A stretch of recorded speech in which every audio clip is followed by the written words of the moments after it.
રાજકારણના પીઢ નેતા શંકરસિંહ વાઘેલા, જે ગુજરાતના પૂર્વ મુખ્યમંત્રી છે, તેમના દ્વારા હાલ ચોથી પાર્ટીની જાહેરાત કરવામાં આવી છે, જેમાં જનસત્તા ડેમોક્રેટિક પાર્ટી આ નામ આપવામાં આવ્યું છે।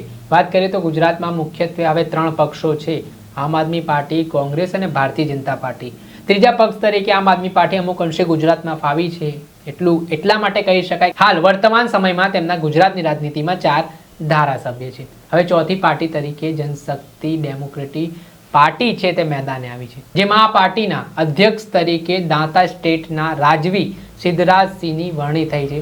સાથે જ અલગ અલગ આજે સંગઠનો હોદ્દેદારો છે તેમની પણ નિમણૂક કરવામાં આવી હતી। તે મામલાને લઈને શંકરસિંહ વાઘેલાએ મહત્વનું નિવેદન આપ્યું છે। તેમણે શું વાત કહી છે તે સાંભળી લો।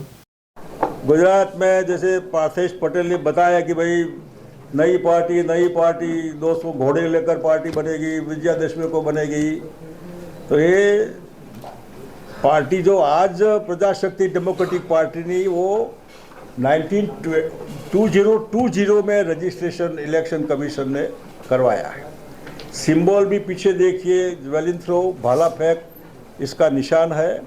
और कई समय से डॉक्टर राठौड़ साहेब जो बड़ौदा के प्रख्यात डेंटिस्ट रहे, लीमड़ी दाहोद के रॉयल फैमिली से रहे, लेकिन वेल क्वालिफाइड मेयर भी रहे, बूढ़ा के चेयरमैन भी रहे, वो अध्यक्ष थे।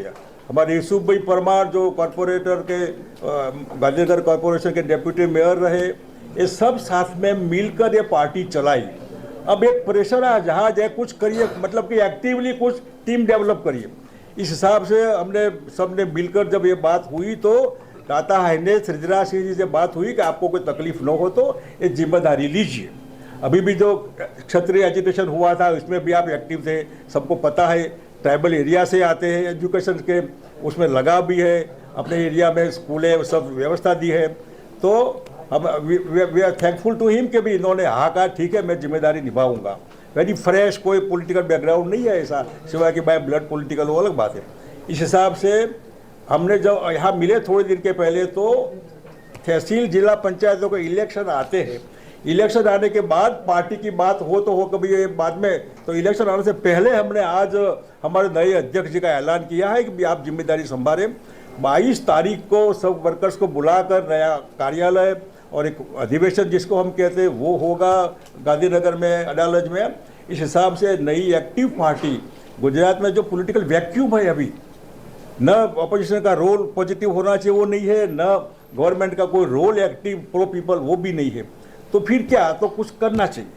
और इसमें कोई पॉलिटिकल नई बात नहीं है। गुजरात में पॉलिटिकल ये है, पॉलिटिकल वो है, बी टीम है, सी टीम है, एक काल्पनिक बातें होती है। उसका एग्जाम्पल दिल्ली में 15 साल से कांग्रेस का शासन रहा। शीला दीक्षित बहन इतनी वेरी एक्टिवली चीफ मिनिस्टर रही और बीजेपी का शासन गवर्नमेंट ऑफ इंडिया में रहा। दोनों को छोड़कर छोटी पार्टी अपने आप आम आदमी पार्टी 70 में से 67 सीटें जीती। यानी कि लॉजिक गलत है आपका कि ये बी टीम है वो सी टीम है वो, या रूलिंग पार्टी ही आती है। तो ये इस हिसाब से गुजरात में भी अगर सही लोग, अच्छे लोग, जिसका सोशल रेपुटेशन अच्छा हो, और आजकल जो हो रहा है कि गंदा आदमी रैपिस्ट हो, गुंडा हो, बदमाश हो, पंजी स्कीम वाला हो, बीजेपी अपना खेस पहनाओ, पवित्र हो जाओ। और जब गवर्नमेंट का प्रोटेक्शन होता है एंटी सोशल लोगों को, लोग मरते हैं, लोग मरे, इसका आवाज़ कौन उठाएगा? तो इसका आवाज़ हम उठाएंगे। और आवाज़ उठाने के लिए पार्टी आज नए अध्यक्ष के साथ गुजरात की राजनीति में एक्टिवली भाग लेने के लिए आप सबके माध्यम से गुजरात की जनता को कहने के लिए ये प्रेस कॉन्फ्रेंस रखी है।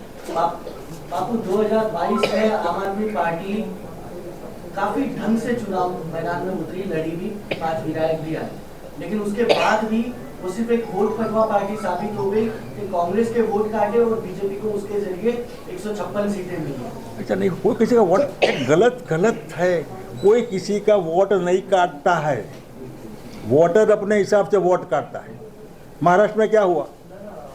सबका रीडिंग था कि ये होगा, क्यों नहीं हुआ?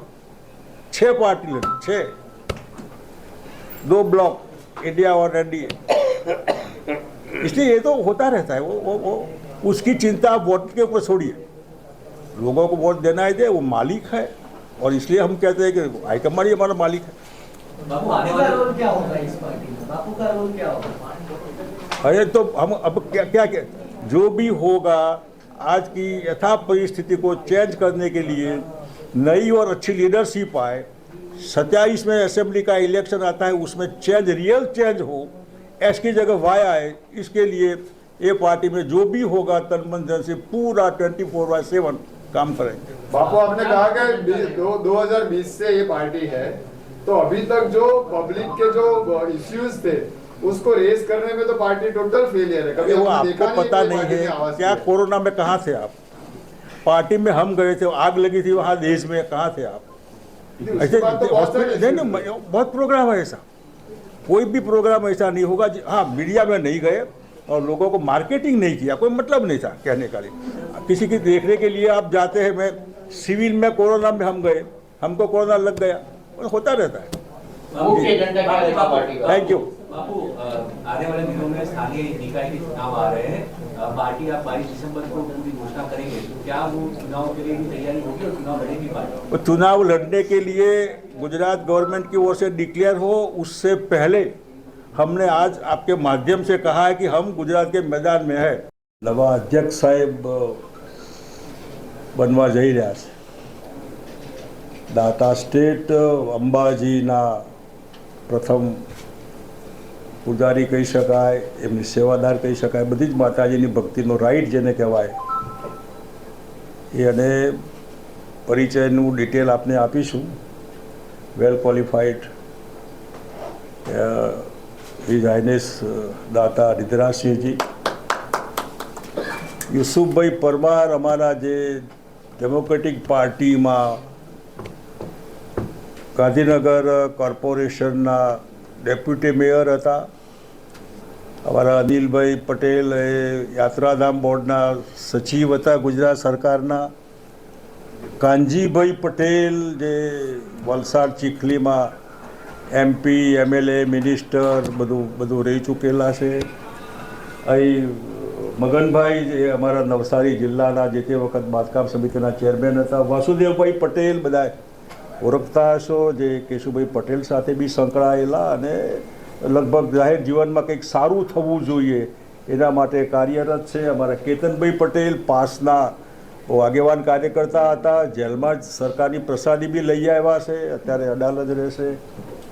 હિઝ હાઇનેસ માણસા યુવરાજસિંહજી, એમના બાપુજી મહેસાણા જિલ્લો ભેગો હતો ત્યારે વનરાજસિંહજી ઓફ માણસા, ઠાકોર સાહેબ પોતે જિલ્લા જનસંઘના પ્રમુખ હતા। એટલે યુવરાજ સાહેબ વેરી એજ્યુકેટેડ અને એનર્જેટિક, બહુ સારું કામ કરવાની પોતાની ધગશ છે, એ પોતે પધાર્યા છે। અર્જુનભાઈ આવ્યા છે, કઈ વાત ચાલ ચરવા દો બસ, બાકી ડૉક્ટર સાહેબ પોતાની વાત કરે પછી આપને જે પૂછવું એ પૂછજો અને જે વિધિ કરવાની હોય આપ કરો। આ હતા ગુજરાતના રાજકારણના પીઢ નેતા શંકરસિંહ વાઘેલા। જણાવી દઈએ કે તેઓ જનસંઘ સમયથી પછી ભારતીય જનતા પાર્ટી, ત્યારબાદ કોંગ્રેસમાં જોડાયા, પછી રાજપા કરીને પણ તેમને એક પક્ષ હતો। હવે તેઓ દ્વારા જે જનસત્તા ડેમોક્રેટિક પાર્ટી છે તેમાં પોતાનેથી અત્યારે દૂરી બનાવી છે। તેમણે કહ્યું છે કે તેઓ અત્યારે મેમ્બર પણ નથી આ પાર્ટીના। સાથે જ આગામી સમયમાં આ પાર્ટી કઈ રીતની કામગીરી કરવાની છે તેને લઈને તેમણે મહત્વના ખુલાસા કરતા કહ્યું કે આગામી સમયમાં નગરપાલિકા અને મહાનગરપાલિકાઓની ચૂંટણી છે તેમાં પાર્ટી ઝંપલાવા જઈ રહી છે। એટલું જ નહીં, જે એક માન્યતા છે કે કોઈ પક્ષ નવો આવવાથી મતોની વહેંચણી થઈ જશે, મતો કપાઈ જશે, તે તમામ બાબતોને લઈને પણ તેમણે પોતાની પ્રતિક્રિયા આપતા જણાવ્યું છે કે એવું કંઈ હોતું નથી।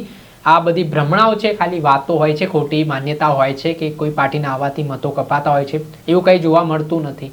પરંતુ હવે શંકરસિંહ વાઘેલાએ હજી પણ તેમના પત્તા ખોલ્યા નથી। તેમણે ખાલી કહ્યું છે કે આ પાર્ટી અત્યારે રાજકારણમાં આવી છે, પણ અત્યારે તેમણે કોઈ ઓફિશિયલી જવાબદારી છે પાર્ટીની તે સ્વીકારી નથી ને તેમણે કહ્યું। દર્શક મિત્રો, એન કવરેજ ન્યૂઝને આપ લાઈક કરો, સબસ્ક્રાઇબ કરો અને શેર કરવાનું ભૂલતા નહીં।